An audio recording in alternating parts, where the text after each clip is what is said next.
Srimad Bhagavad Gita elaborates on these gunas across chapters 14, 17, and 18, offering a graceful experience of their various aspects and applications at different levels. Swami Chinmayananda illustrates this concept, stating, when the same gunas, water is poured into 100 different bottles, each one would look different from the other, not because the water are different, but because of the shape and color of each bottle. There are but qualities of the bottle born in the glass material of the bottles, and when the same sacred water is looked through the bottle, the containers, the properties of the bottles get superimposed upon the contents, the blue water, the yellow water, the fat water, the lean water, etc. The one eternal principle comes to express in the various matter equipment as different individuals due to the gunas born of Prakriti, even though the element that constitute matter are one and the same everywhere. So what is happening with this is what I feel is that unless we go through the hardships, unless we go through tapas, instead of saying hardships, let's call it tapas, unless you go through that, and in doing that tapas, you start getting aches and pains, you can't achieve what we are born to achieve. This is what every saint tells us. And again, this word burning aspiration, this is another words which always appear in every saint, because that is the basic requirement. Unless you have the burning aspiration to achieve him, capital H, capital I, capital M, we can't reach what we are trying to reach. Your reading of the Gita will give you an exact knowledge of the state you have to attain, which is the absolute bliss of immortality. By the transcendence of the gunas and dandvas, the height of parabhakti. So every other person, every other saint, everybody tells us that you read the Gita in the initial stages, as we are all supposed by God to be in the, except for a few of us who are there in our midst. We are all in the elementary classes, and to get over that, you have to get knowledge, which knowledge is required for further studies in our life. The same way, Gita teaches us how to look at things, and there is not a subject on which it has not touched or it is not doing it. And there is hardly any saint who has left who has not quoted the Gita. Now, role of gunas in devotion by Swami Ramdas. Slightly bear with me because I'm not sure, because I myself am struggling to understand what Papa is trying to tell us and how to get over it. That's very important, more than trying to see what Papa is telling us. He wants us to get over from our lower to the higher level. Devotion, as rightly divided, is of two kinds, the lower and the higher. In the lower form of devotion, the devotee looks for guidance and concentration from outside. Now that is where our gurus, the various texts, the various stories that we hear, the various problems that we face and the solutions to them, all these teaches us, and primarily attaches himself. It says in the lower form of devotion, the devotee looks for guidance and concentration from outside and primarily attaches himself to the society of saints who have realized fully the greatness and glory of the Lord. To keep himself pure in thought, word, and deed, he controls all the forces that are working in his physical and psychological being and adjusts the conduct of his life so as to free himself from all desires of his mind. Mainly, he will have recourse to three kinds of sadhana, that is satsang, solitude, and sattvic diet. How does this is all Papa is now, this is some few pages which Papa has written.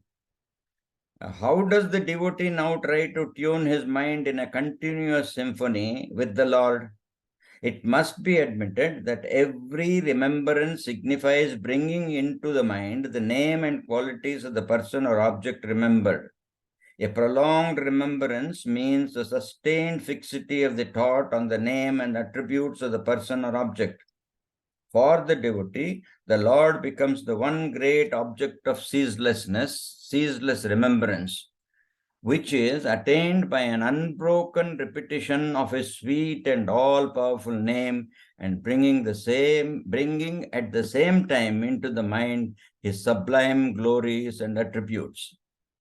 Now, I was talking to Swamiji the other day, and I was asking him that when you start uttering the name, when you are taking Ramnam, hardly we can think of all these attributes and things of the sort. So what do we do?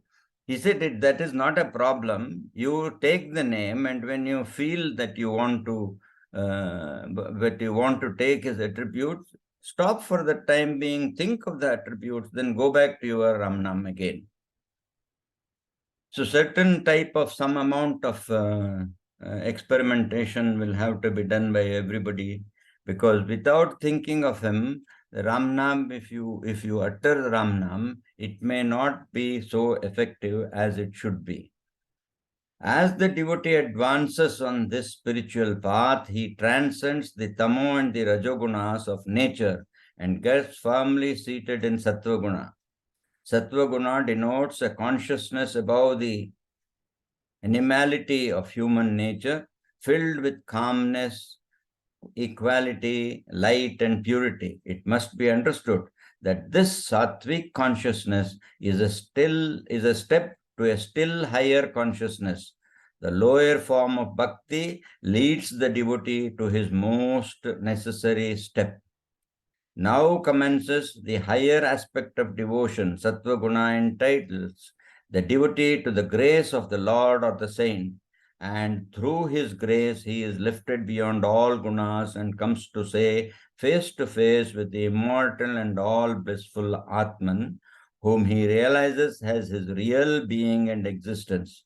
This is called jnana or moksha. The knowledge of the Atman liberates the born soul from the vicious circle of births and deaths and grants him unchangingly and eternal bliss and peace. It is then the higher bhakti, which is termed parabhakti, dawns in him. This is the summit of God realization. So when we go through this type of thing, which I consider the higher side of the sadhana, which Papa trying to tell us. Ramnam is so easy for us, and he is the one who gave us the Ramnam so that we can now think of Ramnam, think of God, think of his attributes, and later on, I hope he will guide us to the higher levels which he is talking about. All creatures, beings, and things in the universe are looked upon by him as the very form of his Lord.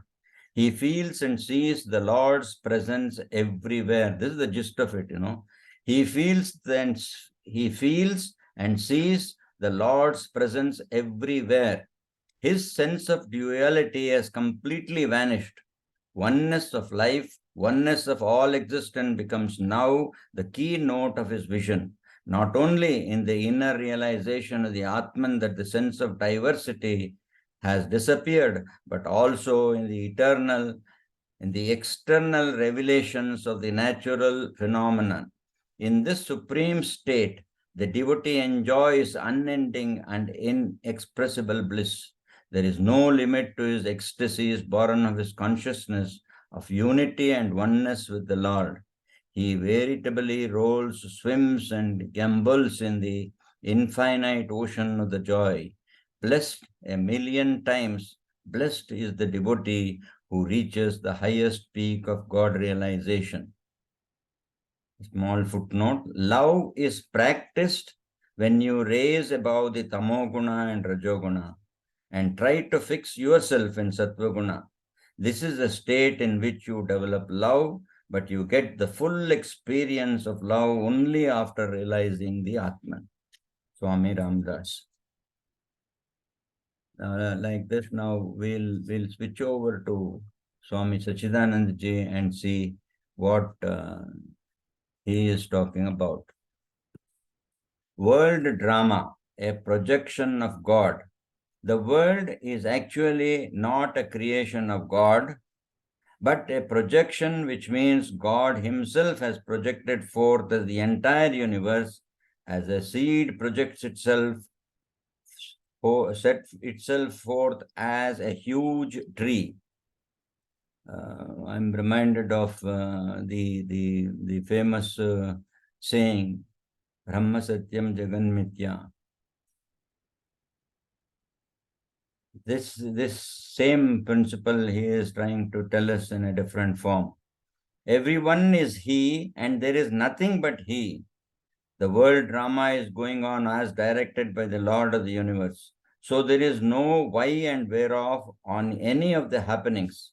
Ours is to submit to his will through his constant remembrance.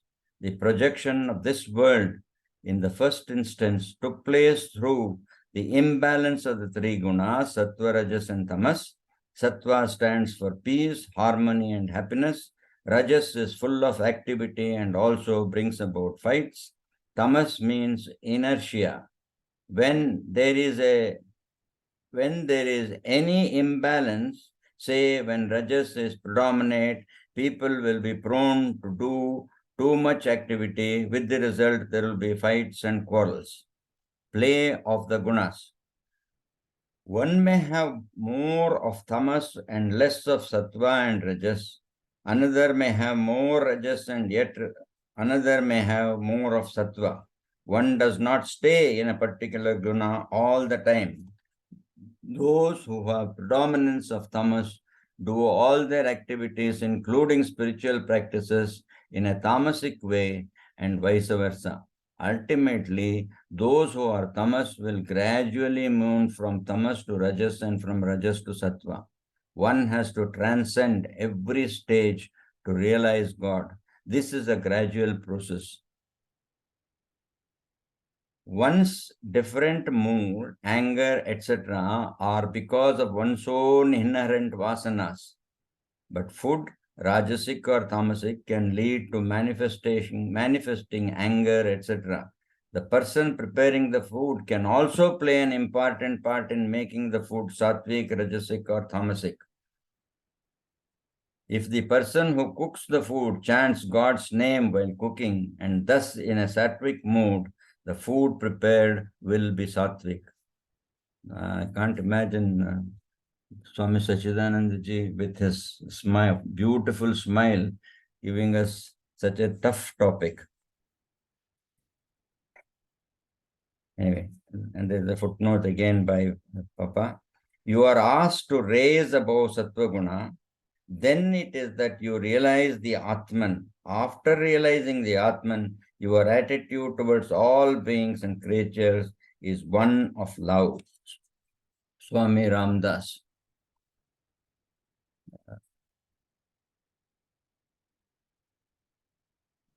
This is illustrated by one small experiment which was conducted some time back by one of the schools.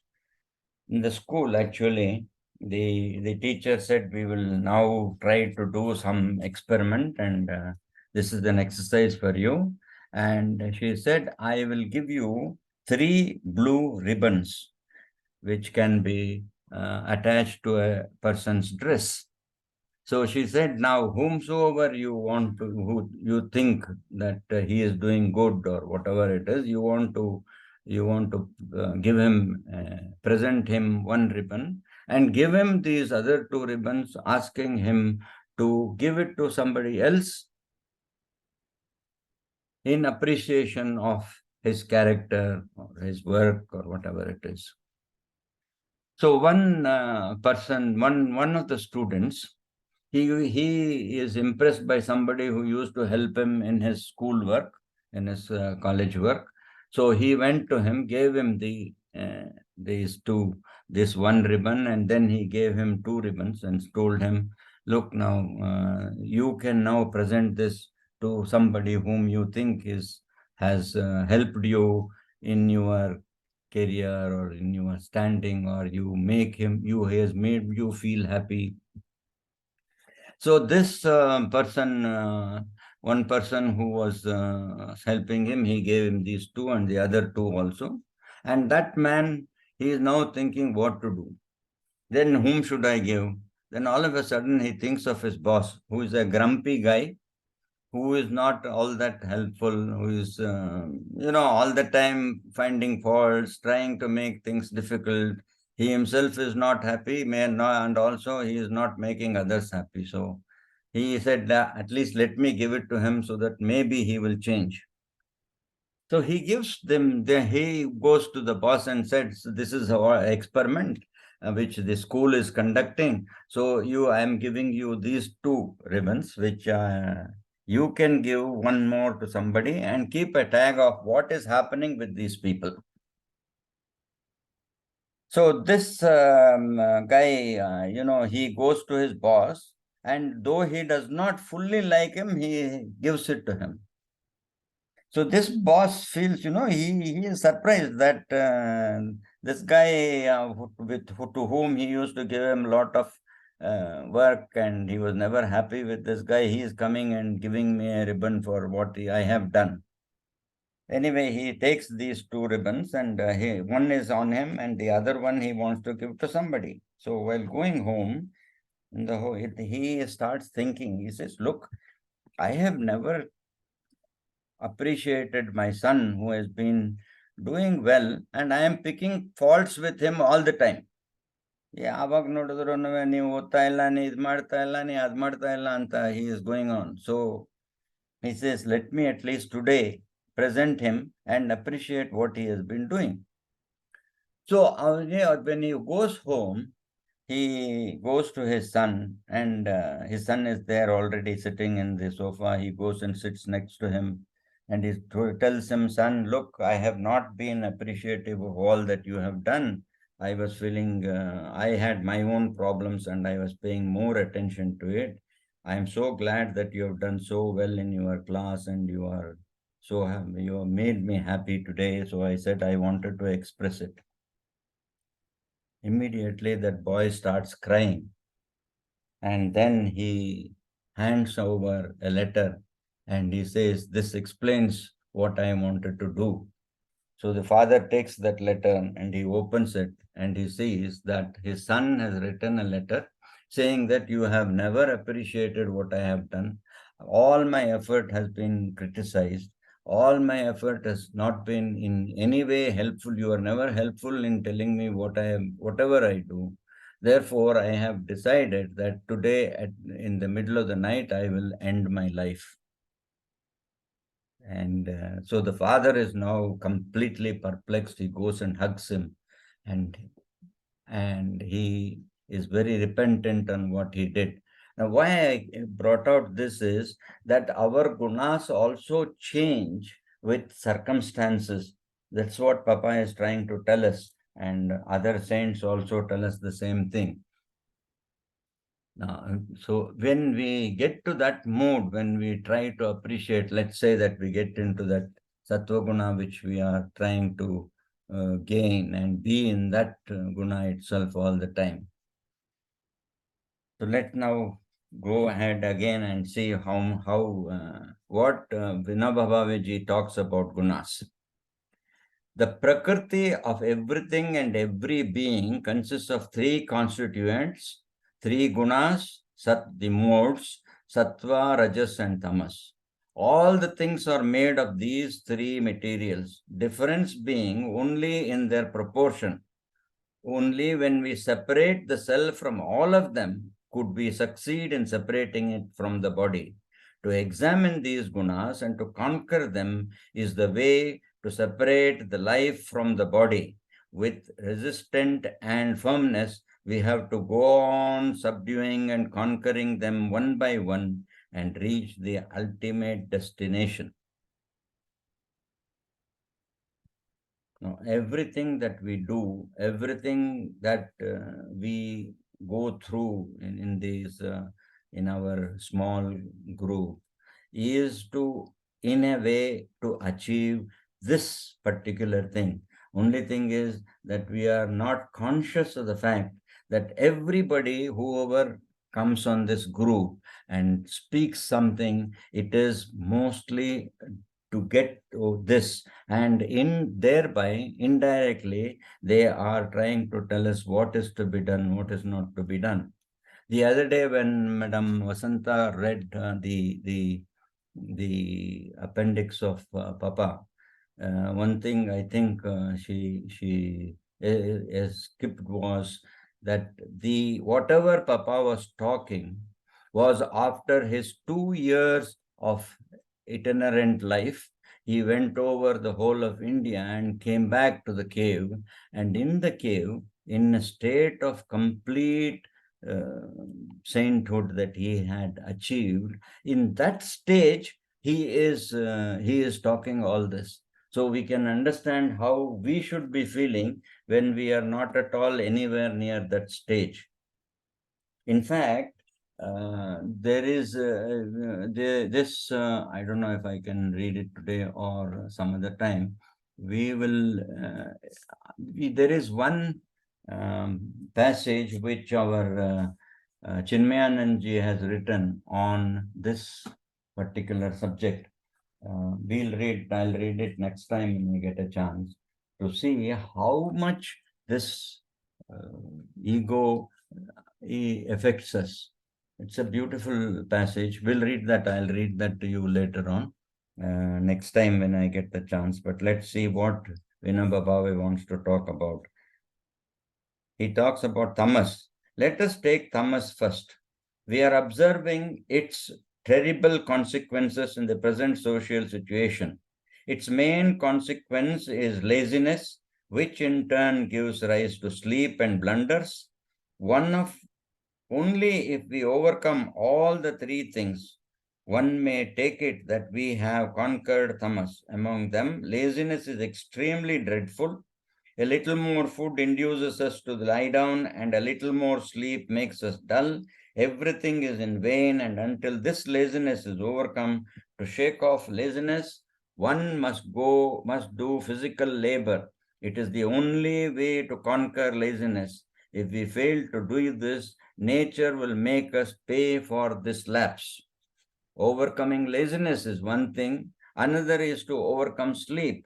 How can we have deep and sound sleep? The cure for laziness is applicable here too. The body should be continuously used.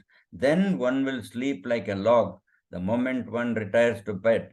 Life is given to us to attain its highest end, to fulfill its mission.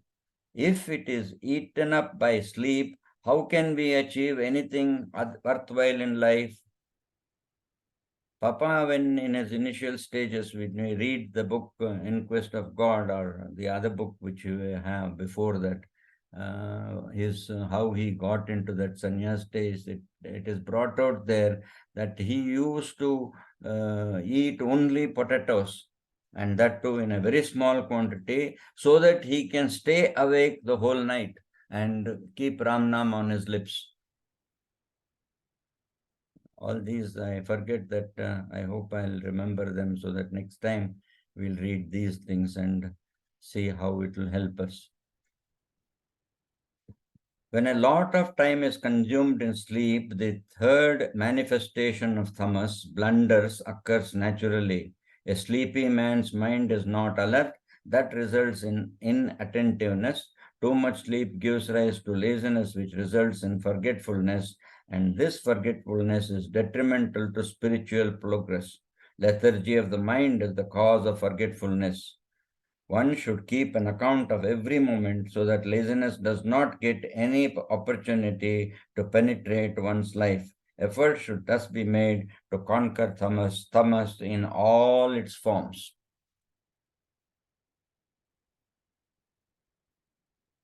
Rajas too is a terrible foe. It is an enemy. It is the other side of tamas. In fact, Rajas and tamas should be considered interchangeable terms. After resting for long and body feels like doing something, and after too much activity, it seeks rest. Thus, Rajas follows tamas and vice versa. The main characteristics of Rajas is the itch and ambition to engage in all sorts of activities other than Ramnam, other than going towards uh, Papa. There is an intense desire to do daring deeds. Rajas gives rise to limitless association and attachment to actions.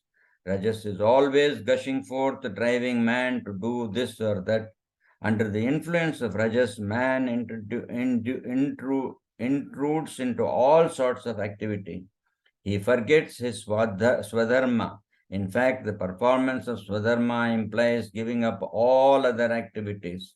Karma Yoga, as enjoined by the Gita, is the cure for Rajas. Karma Yoga means doing everything with a particular frame of mind. Sowing seeds in the field is not the same thing as throwing seeds here and there. There is a world of difference between these two actions. So we have to think about what we have to doing, and then we should get absorbed by Swadharma. That is when Rajas loses its force because the mind gets concentrated. It then never severs from Swadharma. The best of the three dharmas is one sattva guna. One must be very careful in dealing with sattva. How can one detach the self from sattva? It is a matter of subtle thinking. Sattva is not to be completely destroyed. Rajas and tamas are to be completely rooted out, but the matter is different with sattva. So long as the body is there, one must be in some mood or the other. I think I have overrun time actually. There's hardly 1 minute. After the disappearance of Rajas and Tamas, pure Sattva